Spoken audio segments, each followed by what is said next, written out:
apresentando o texto Fundamentos da Prática Docente e Elementos Quase Visíveis. Tem como objetivo o estudo do fundamento da didática ou das teorias que estão na base do fazer profissional do professor. Para isso, seus autores destacam 3 estudiosos no campo da didática, os quais refletem sobre a prática docente. Bodgar Sudikos, 1992, em A Pedagogia e as Grandes Correntes Filosóficas, Dirmval Saviano, em 1985, em A Escola e a Democracia, e José Carlos Libânio, 1986, em A Democratização da Escola Pública. No entanto, usam apenas os 2 últimos para fundamentarem o estudo do desenvolvimento, trazendo para análise 2 pontos: a perspectiva de Saviano a respeito das teorias que dão sustentação às práticas educativas e a perspectiva de Libânio sobre a caracterização pedagógica das tendências pedagógicas. Iniciando uma reflexão sobre o primeiro ponto, o texto trata da teoria positivista, depois da teoria crítico-reprodutivista e, por fim, da teoria histórico-crítica ou dialética, fazendo a relação das tendências pedagógicas correspondentes a cada uma delas, para só depois classificá-las em reformistas ou transformadoras. De acordo com o estudo, temos o seguinte: a tendência pedagógica tradicional, a tendência pedagógica renovada progressivista, a tendência pedagógica renovada não diretiva e a tendência pedagógica tecnicista, as quais têm suas fundamentações teóricas na visão positivista, são classificadas pelos autores de reformistas pelo fato de colaborarem com a manutenção da sociedade capitalista, não abalando com suas estruturas, mantendo-se assim com o estado das coisas, estado quo. Em seguida, os autores evidenciam as teorias da violência simbólica, teoria da escola enquanto aparelho ideológico do Estado e teoria da escola dualista, os quais, segundo o texto, compõem a teoria crítica reprodutivista, não sendo classificada pelos autores em reformistas ou transformadoras, bem como não é relacionada por eles a nenhuma tendência pedagógica. Por último, apontam as tendências pedagógicas progressistas, sendo elas a tendência pedagógica libertadora, a tendência pedagógica libertária e a tendência pedagógica histórico-crítica, as quais seguem uma linha progressista da teoria histórico-crítica ou dialética, pois seus adeptos buscam uma mudança social completa, sendo também classificadas pelos autores como transformadoras, porque além de criticar as estruturas sociais da sociedade capitalista, também buscam a quebra desse sistema e a implementação de uma nova sociedade com senso de justiça, visando o bem comum. Após concluir essa análise, os autores passam a discutir as didáticas predominantes nas tendências pedagógicas, reformistas e transformadoras, estabelecendo relação entre como e o porquê das concepções. Assim, considerando a didática nos projetos políticos e educativos reformistas, inicialmente os autores fazem um breve esclarecimento sobre a abordagem tradicional e a crítica da educação, a qual tem como os pilares a pedagogia jesuítica e o sistema institucional formal de John Frederick Ebert. São práticas caracterizadas pela aula verbalizada de exposição unilateral do professor, com atividades repetitivas e mecanicistas, exercidas com passividade pelos alunos, os quais apenas armazenam o acervo cultural dos colonizadores dominantes. A relação do professor com o aluno dá-se de forma vertical, sem criação de vínculos afetivos, fazendo uso de medo e de sua autoridade para ampliar seu poder sobre os alunos.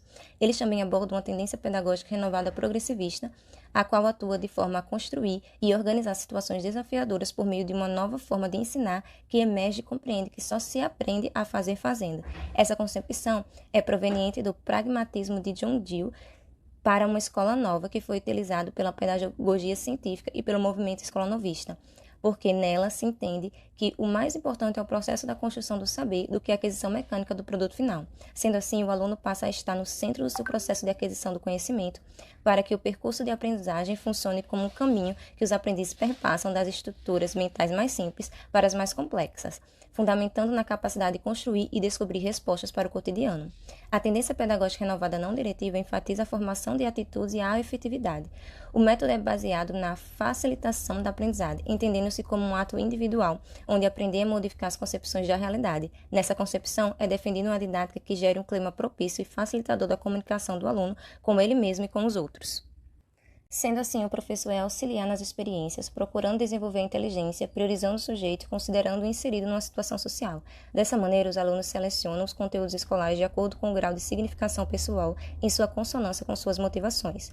O método clínico surgiu com Carl Rogers, o qual destaca como principal referência na construção do pensamento o contato com a realidade, pois acreditava que a afetivação tornaria a aprendizagem significativa pelo vínculo das experiências e motivações do indivíduo. Os autores concluem a relação falando sobre a tendência pedagógica renovada tecnicista, a qual atua de forma bastante mecanicista, adotando os métodos de tendência pedagógica tradicional e adicionando uma maior diversidade de técnicas instrucionais na fixação das informações para moldar e condicionar o aprendizado, concepção de aprendizagem fundamentada na psicologia comportamentalista ou behaviorista skinniana. Nessa tendência, o aprendizagem passa a ser concebido como uma mudança de comportamento, porque visa tornar o ensino objetivo e operacional. A partir disso, eles tratam da didática nos projetos políticos e educativos transformadores, dando início pela tendência pedagógica libertadora, a qual leva para dentro do espaço escolar as questões sociais, onde cada um dos educandos contribui dentro do espaço escolar por meio da sua cultura e das suas experiências. Essa tendência inclui um ensino de igual para igual, onde o professor não se colocará como superior, mas irá considerar os conhecimentos dos alunos, seguido pela tendência pedagógica libertária, cujo aluno é colocado no processo de debate através de organizações, de conselho de classe, grupo de combate, etc. É uma tendência que visa transformar a sociedade por meio do aluno. Eles sinalizam esclarecendo as relações da tendência pedagógica histórico-crítica, que foi criada por intermédio do teórico Saviani e traz a ideia de que as classes dominadas só são dominadas porque não conhecem a história. Assim, essa tendência procura disseminar de forma coletiva os conhecimentos que estão no percurso da sociedade. Essa tendência apresenta 5 pontos para o processo educativo dentro do espaço escolar. São eles: 1. Síncrese. Consiste na interação, mobilizando os alunos para o apontamento dos problemas da sociedade. 2. Problematização. É o conhecimento dos problemas por parte dos alunos. 3. Instrumentação. É um aspecto que compreende que, a partir do conhecimento de um determinado problema, pode-se partir para a prática. Cartaz, momento em que o aluno começa a ter entendimento e posicionar-se. Síntese, esse último ponto irá... Para relacionar o texto Fundamentos da Prática Docente, Elementos Quase Invisíveis, com o texto de Cortella, A Construção da Inovação, Inquietações contra o Pedagocídio, chamamos a atenção para o momento no qual Cortella fala do pedagocídio, sendo esta a nomenclatura que ele prefere dar ao fracasso escolar, evasão e repetências escolares, o qual ele entende que, além dos fatores externos, também é gerado por práticas pedagógicas de caráter contraditório, inovador e conservador, sendo estes os fatores internos. Com isso, chama atenção aos elementos da prática docente que contribuem para o pedagocídio, sendo este intencional ou não. O autor esclarece que se manifestam no uso não reflexivo dos livros didáticos, passando por uma seleção de conteúdos excessivamente abstratos e sem integração, chegando a uma culpabilização dos alunos pelo fracasso. Ou seja, o professor não considera que faz parte desse fenômeno. Observando o panorama exposto por Cortella, entendemos o quão é importante o estudo do texto Fundamentos da Prática Docente e Elementos Quase Invisíveis, para, enquanto professores, compreendermos o exercício da nossa profissão e as consequências geradas por ele em relação aos indivíduos que dele se alimentam.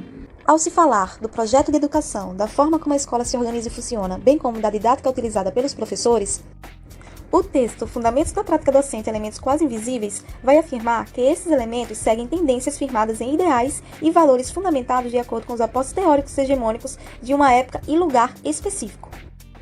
Nesse sentido, ao relacionarmos essa afirmação ao texto de Chassot, procurando resgatar a ciência nos saberes populares, podemos entender mais amplamente a crítica que este autor faz em relação à forma dominante de produção do conhecimento, a qual renega os saberes que dela não fazem parte e, ao mesmo tempo, faz da escola uma mera transmissora dos saberes científicos, favorecendo ao mantimento da classe dominante. O autor esclarece que essa forma de construir conhecimento científico e de atuação da escola fundamenta-se numa teoria positivista.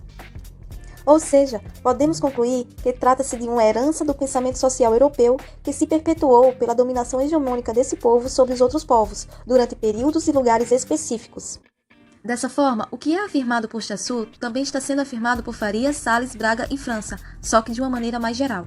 Ao relacionarmos o texto tratado com o que Moreira argumenta a respeito de didática, em seu texto Didática e Currículo Questionando Fronteiras, percebemos de forma mais clara como a didática se inicia e é estruturada, diferenciando-se do campo do currículo, diferença esta que é esclarecida e fundamentada por Moreira. Ao relacionarmos o texto com o texto de Kandal, Educação Intercultural na América Latina, entre concepções, tensões e propostas, destacamos a passagem em que a autora trata sobre a hierarquização da classe dominante em detrimento da classe dominada, desde o início do processo de colonização, onde os brancos europeus foram instituídos como superiores impondo sua cultura aos povos dominados. Sobre esse contexto, Farias, Salles, Braga e França 2009, seguindo a mesma linha de raciocínio da autora, vão esclarecer que a abordagem tradicional e a crítica está baseada na capacidade de armazenamento das informações impostas pela escola, as quais pertencem ao acervo cultural do povo colonizador dominante, que tem sua cultura introduzida como dogma de fé pelos povos dominados. Fazendo essa relação, podemos perceber como a abordagem tradicional, explicada pelos autores, foi importante para o estabelecimento da supremacia europeia durante o período colonizador.